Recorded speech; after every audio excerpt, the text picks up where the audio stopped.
La question d'été ce matin, vous le savez, chaque jour on se posera ensemble une question d'été à laquelle d'ailleurs vous pourrez répondre, vous sur Twitter qui nous écoutez, Morgane. Oui, c'est effectivement, important. on vous la pose tous les matins, avant l'émission même, pour pouvoir récolter vos votes. Aujourd'hui, la question a été posée sur Twitter et YouTube. N'hésitez pas à voter et même à commenter. Agathe nous enverra vos commentaires pour qu'on les relaye à l'antenne. Et d'ailleurs, vous pouvez l'appeler l'antenne et participer à l'émission. Bien sûr.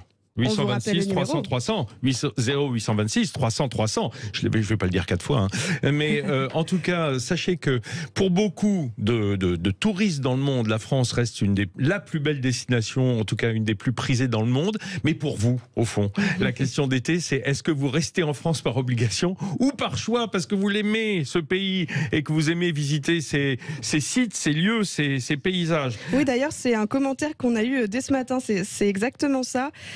Avant d'aller à l'autre bout du monde, il y a plein de choses à découvrir ou à faire en France, même parfois pas très loin de chez soi. C'est pas faux.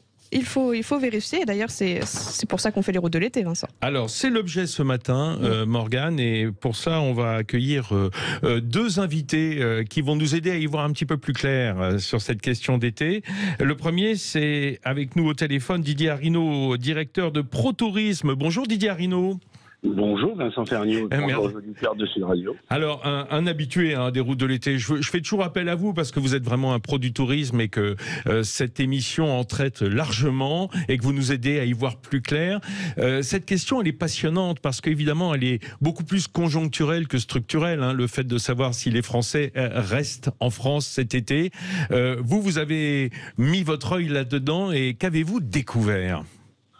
Mais écoutez, tout d'abord, 77% des vacanciers français resteront dans l'Hexagone. Ça veut dire que 23% envisagent de partir à l'étranger. Par rapport à l'habitude, je dirais par rapport à 2018, 2017, par exemple. Alors, justement, c'est beaucoup plus que l'an dernier puisque c'était 15%. Mais on était dans une période de pandémie. Encore plus qu'en 2020 puisque seulement 6% des Français étaient partis à l'étranger. Oui. Mais il y avait des raisons, effectivement. Habituellement, on n'est pas si loin. On est encore en retard, mais on n'est pas si loin des années classiques pour lesquelles entre 25 et 30% de nos concitoyens choisissent de faire une escapade à l'étranger au cours de l'été. À cela, il y a plusieurs raisons.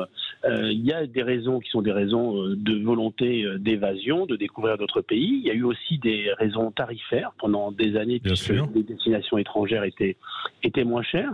Mais là, cette année, on a un phénomène de rattrapage. Pensons à tous les jeunes qui n'avaient pas pu partir, découvrir d'autres pays. Classiquement, le séjour que l'on fait en Angleterre ou en Espagne, à la fois pour apprendre les langues et pour découvrir le pays. Oui. Il y a aussi un phénomène de rattrapage de tous ceux qui n'ont pas pu effectuer le séjour qu'ils avaient prévu à l'étranger les années précédentes. Monsieur Arinaud, on ira plus en détail justement sur ces destinations à l'étranger, les moins onéreuses et les plus convoitées cet été, avec notre deuxième invité, Patrick Visseria. Mais si vous le voulez bien, dans votre étude ProTourisme, il y a tous ces leviers en fait qui ont fait que les Français restent en France, tous ceux qui sont restés en France. Quelles sont les raisons? Est-ce que vous pouvez nous les détailler et voilà, nous les détailler dans un premier temps, s'il vous plaît. Il y a 30% des Français qui retournent au même endroit chaque année pour leurs vacances. Tiers des Français, un petit tiers. Un petit peu moins d'un tiers, mais qui retournent au même endroit, soit parce qu'ils ont une résidence secondaire, soit parce qu'ils ont leurs habitudes, ils aiment la location et pour eux c'est leur petite parenthèse. Mais ils veulent retrouver des habitudes. Ensuite, il y a les 70% qui bien évidemment changent de destination. Et là, on a plusieurs phénomènes. Dans les réservations de dernière minute, on voit une volonté de réserver pas trop loin de chez soi, 2-3 heures de route pour des raisons de coût tout simplement, de coût des carburants, de coût des autoroutes. Mais on a eu en début d'année énormément de réservations sur les destinations balnéaires, que ce soit la côte de la Méditerranée ou la côte atlantique, avec d'ailleurs des séjours plutôt à des tarifs plus élevés que ce que les gens réservaient habituellement. Oui, on allait venir, ça fait partie de votre étude. Le coût du séjour en France a aussi augmenté cette année. Le coût du séjour a augmenté. Le coût du séjour a augmenté de plus de 10%, on est plutôt à 12% si on prend l'ensemble du séjour avec l'augmentation des des prix des transports, mais aussi l'augmentation des hébergements touristiques. Vous savez, le secteur du tourisme, c'est un secteur qui est régi par l'offre et la demande. Donc à partir du moment où il y a eu beaucoup plus de demandes... Et qui se rattrape un peu aussi, non? Qui se rattrape des 2 ans Covid, non? Il y a un phénomène de rattrapage. Pour certains, c'est justifié parce qu'ils ont fait des investissements, ils sont montés en qualité, ils ont amené d'autres services. Je pense notamment à l'hôtellerie de plein air, au camping qui ont fait ces efforts d'investissement. Mais il y a aussi tous ceux qui abusent un peu de la situation. Je pense aux certaines résidences de tourisme, défraîchies à 2000 € la semaine. Et là, vous n'avez absolument rien, puisque en fait, vous devez faire vos courses. Il y a très peu de services. C'est l'auberge espagnole, quoi. On y apporte tout ce qu'on a, mais voilà, pour en faire quelque chose de vivable. Mais en fait, nos concitoyens ne s'y trompent pas, et ça n'est pas anodin si ces hébergements ne sont pas totalement réservés pour l'été. Il y a encore pas mal de disponibilité dans ce type d'hébergement. Et puis, il y a des choix qui sont des destinations alternatives, parce que moins éloignées de ces lieux d'habitation, mais aussi parce que moins cher et proposant une expérience client forte. Et ça, c'est une très bonne nouvelle, parce que ça permet de répartir les flux sur l'ensemble du territoire et pas seulement dans les zones qui étaient des zones fortement attractives les années précédentes avant Covid. Mais Didier Arrino, est-ce que ça fait le jeu? Parce que vous êtes en train de nous dire que grosso modo ça a augmenté, à l'étranger aussi j'imagine. Donc le transport notamment serait un facteur déterminant du choix de rester en France, la distance et le transport. Mais est-ce que ça fait le jeu des régions qui habituellement ne sont pas tellement prisées des touristes français? Par exemple, je sais pas moi, je vais dire toute la frange nord du pays, contrairement au sud, quoi. Alors ça aide un certain nombre de destinations. Je pense à une destination comme le Cotentin, qui en ce moment est une destination fraîche. Qui est un peu enclavée, qui est un peu enclavée parce qu'il n'y a pas de TGV qui vont dans le Cotentin, dans la Manche. Mais pas trop loin de certains gros bassins émetteurs, notamment le nord de la France ou l'Île-de-France. Et là, en ce moment, il y a de la fraîcheur dans le Cotentin. Donc, ceux qui fuient la canicule ont tendance à choisir ces destinations. On peut se baigner aussi. On peut se baigner. Si on n'est pas trop frileux. D'ailleurs. La Bretagne, avec que ce soit la côte de Granit Rose. Mais on l'a dit pendant 2 ans. Pendant 2 ans Covid, la Bretagne a explosé.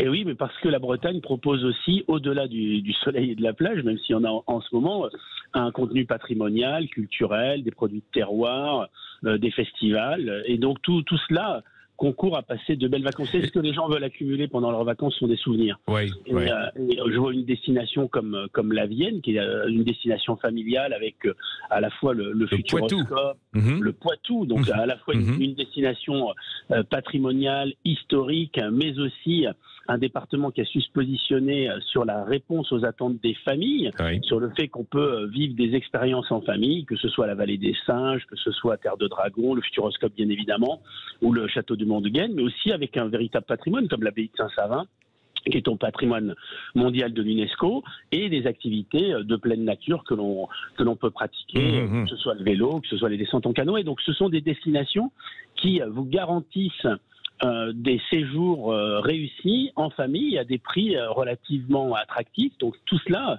concourt à remettre au goût du jour ces destinations, ou des destinations un peu éloignées du littoral. On le retrouve avec la Provence-Occitane, qui est une très belle... Didier, quand on pense au sud, et vous parlez de Provence-Occitane par exemple, c'est certes une belle destination, mais là il n'y a pas que le Covid, il y a aussi le réchauffement climatique. Les prévisions de canicule font que les gens restent plus au nord et donc dans des régions censément moins chères. Alors, il y a quand même un phénomène. Il y a eu un phénomène les Français étaient attirés par les destinations soleil. Rappelons quand même que l'an dernier, au mois d'août, il n'a pas fait beau. Et donc, il y avait une volonté de garantie de soleil. Et ce qui est d'assez intéressant d'ailleurs dans les saisons touristiques, parce que rien n'est jamais totalement joué, c'est que si on a un épisode de canicule qui se prolonge, on verra des réservations de dernière minute vers les destinations fraîches, vers les destinations de montagne, et notamment en altitude, bien sûr. En revanche, si on a une météorologie qui est défavorable, aussi pleut et qui fait relativement frisqué au mois d'août, on verra un mouvement vers les destinations du sud. Donc les réservations de dernière minute favorisaient évidemment par Internet, quoi, hein, par la facilité de réservation en ligne. Hein. On va en reparler avec vous, Didier Arinaud de ProTourisme. On se retrouve d'ici 1 minute après cette page. Notre question d'été, je vous le rappelle ce matin, même si le secteur du tourisme se porte plutôt bien, et notamment en France, pour vous, ce fait de rester en France pour les vacances, est-ce que c'est un choix ou est-ce que c'est une obligation dictée par, évidemment, les conditions climatiques d'abord peut-être, surtout les conditions économiques, hein. On se doute bien que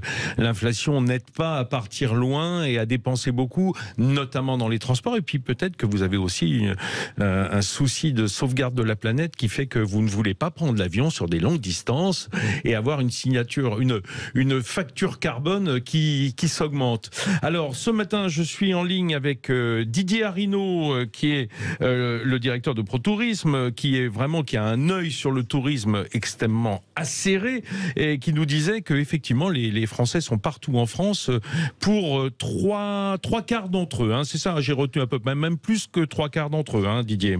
Oui, un tout petit peu plus que 3/4 des vacanciers.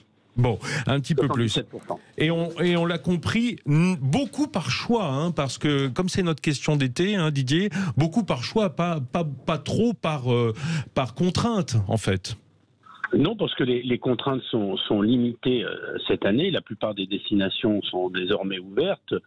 Bien sûr, c'est compliqué pour les destinations asiatiques, mais ça ne représente pas le gros des partants et encore moins des partants en été. Donc on retrouve le chemin des vacances. Ce que veulent avant tout nos concitoyens, c'est prendre du bon temps, sortir de cette actualité anxiogène, accumuler des souvenirs et pour pouvoir repartir à la rentrée en étant en pleine forme et en ayant accumulé véritablement des souvenirs partagés.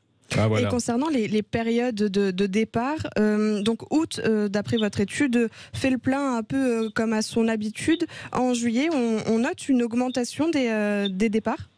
Oui, alors ça c'est assez nouveau depuis la pandémie. Les Français ont pris l'habitude de partir début juillet, ce qui n'était pas le cas avant 2019. Globalement, de morceler leurs vacances en quelque sorte, hein, des petites périodes, mais plusieurs fois peut-être. Alors, il y a eu ce phénomène qui était plusieurs courts séjours. Cette année, compte tenu du coût des transports, on a deux phénomènes. Il y a ceux qui choisissent de partir moins loin, comme on l'a évoqué, puis il y a ceux qui décident de partir plus loin, mais de faire qu'un seul séjour, quitte à avoir un séjour plus long, pour amortir le coût des transports, notamment.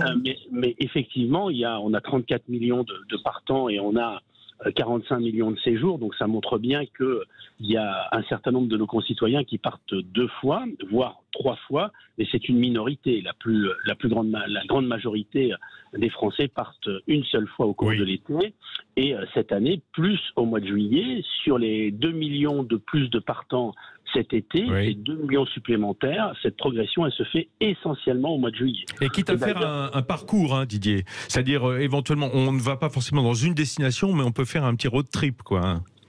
Il y a effectivement un développement du road trip, aussi des comportements qui consistent à mixer des hébergements gratuits chez des parents, chez des amis, et de l'hébergement payant sur la route des vacances. On a aussi de nouveaux comportements cette année, des gens qui sortent de l'autoroute et qui décident de prendre enfin d'aller voir ce qui se passe sur nos petites routes. Et d'ailleurs, c'est assez intéressant qu'on puisse avoir de nouveaux comportements où on prend le temps de découvrir les territoires, leur culture, leur terroir, leur savoir-faire. Je pense que vous êtes d'accord avec ça. En écoutant d'abord les routes de l'été le matin sur Sud Radio. Hein. Comme ça, on est bien. Bien évidemment. Et ça, c'est véritablement, c'est une très très bonne chose et ça montre qu'on est sorti des vacances standardisées, du bronzé idiot. Ça ne veut pas dire que les gens ne cherchent pas la plage, mais pas que la plage. Et pour finir, monsieur Arinaud, il y a aussi la tendance du staycation, c'est-à-dire rester à la maison pendant les vacances. Vous en parlez également dans votre étude.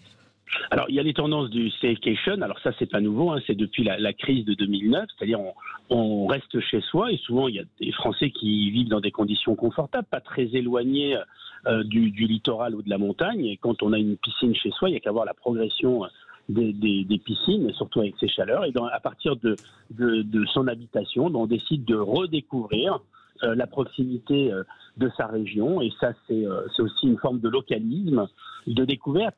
Mais cette année, compte tenu des prix des carburants, on voit que l'aller-retour à la plage en faisant 150 km a tendance à se réduire fortement. Et d'ailleurs, ce qui manque dans bon nombre de stations balnéaires, ce n'est pas les clientèles touristiques, c'est les clientèles d'excursionnistes, c'est la clientèle de proximité qui hésite à prendre sa voiture. Je vous rappelle que le retour vers le localisme, là aussi, c'est une bonne chose. C'est bon pour la planète aussi. Oui, on y pense aussi. D'ailleurs, qu'est-ce qu'ils en pensent, nos auditeurs, Morgane? Qu'est-ce qu'ils disent? Est-ce qu'ils restent par choix ou par contrainte? Eh bien, c'est presque kiff-kiff, j'ai envie de dire, bon, Vincent. Oui, c'est 55% par choix et 44% par obligation. C'est les résultats du moment pour l'instant sur Twitter, mais vous pouvez continuer à voter sur YouTube également. Et surtout, vous pouvez appeler le 0826 300 300 pour intervenir à l'antenne avec nos invités. Il y a aussi ceux qui parlent de quoi, les vacances? Qu'est-ce que c'est que les vacances? Oui, c'est ça. Je n'ai pas les moyens pour aller. Nous, c'est pas une question de moyens, c'est qu'on travaille, quoi, hein, effectivement, Morgane, hein. Chacun. Nos vacances, c'est les vôtres, en fait. Chacun sa période. En tout cas, quand Didier Arinaud de ProTourisme parlait de ces derniers chiffres, nous avions Patrick Visseria qui est avec arrivé. nous. Bonjour. Bonjour, vous voyez Patrick. hocher de la tête. Vous êtes plutôt d'accord avec ces études-là?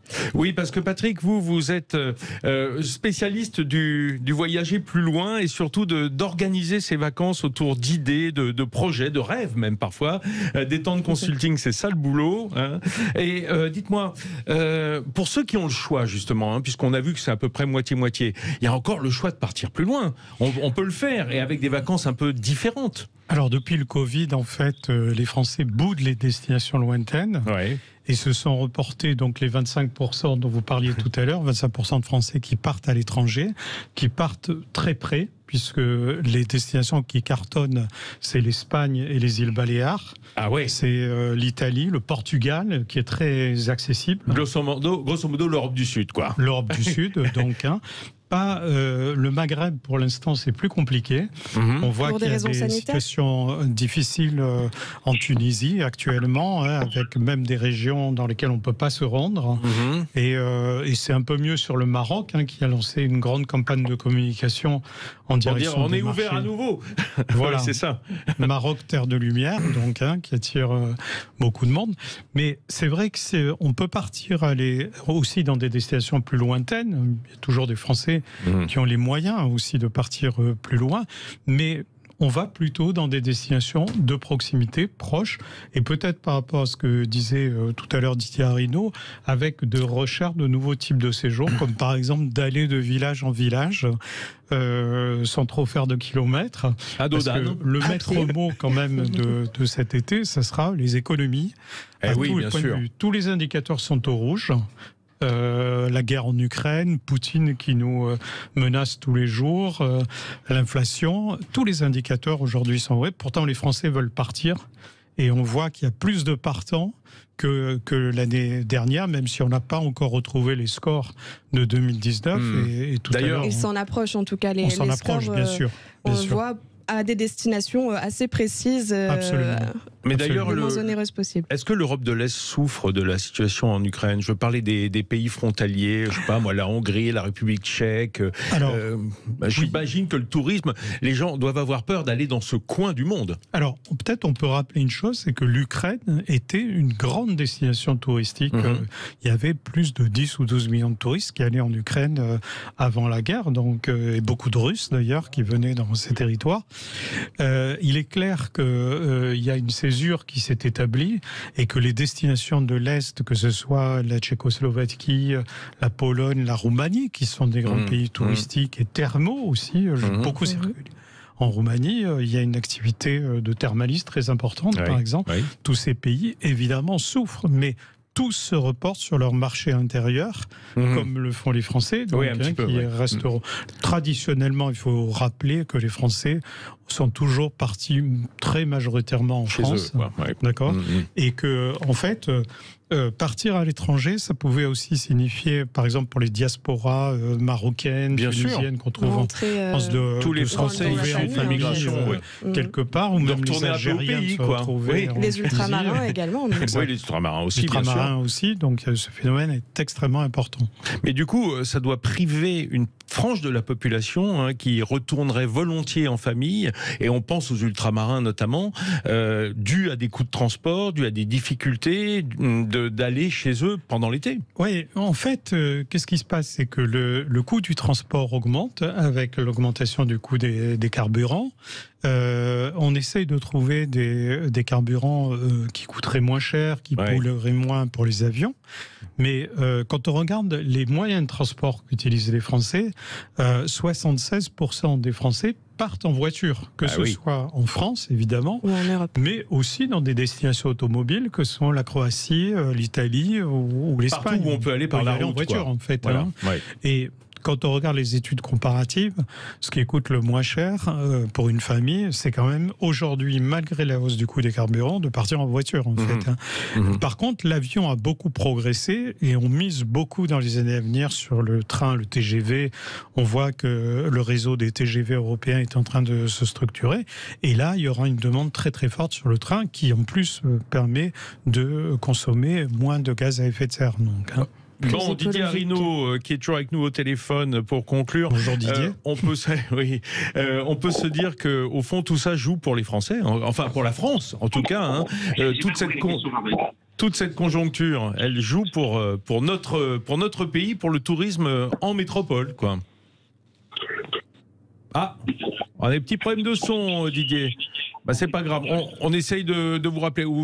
Je vous salue d'ici parce que ça y est, Didier, il est déjà parti, il est dans une destination où le téléphone passe mal. Oui, Patrick, pour conclure, on peut dire au fond que ça reste un choix possible, mais il est plus évident, encore plus que d'habitude, puisque d'habitude c'est 3/4 des Français qui restent en France. Bon, bah, il est plus logique de rester chez soi parce qu'il y a un côté sécurité, quoi, confortable, on va dire. Oui, c'est clair que c'est plutôt une bonne nouvelle pour le tourisme français. Ce qui inquiète aujourd'hui les professionnels, c'est est-ce que ça va durer et quel est le niveau d'économie que vont rechercher. Tout à l'heure, Didier Arrino l'a évoqué. On va essayer de se loger, par exemple, chez ses beaux-parents, ou dans la famille, trouver des hébergements moins chers, en fait, se faire inviter le plus possible, aller moins au restaurant. Voilà, il y a toute une faire des économies où on peut. Voilà. Effectivement, on en parlera les professionnels. On en parlera justement dans nos questions de l'été. Comment économiser ou rogner un peu sur la facture. En tout cas, ce sera le sujet d'un autre jour. Merci Patrick Visseria d'être venu nous voir. On l'a compris, hein, les Français, c'est pas toujours par choix, mais ils sont pas mal quand même hein, chez eux pour les vacances. On en reparle pendant ces 2 mois de route de l'été. Allez, on se quitte une seconde et on revient tout de suite avec un sujet passionnant.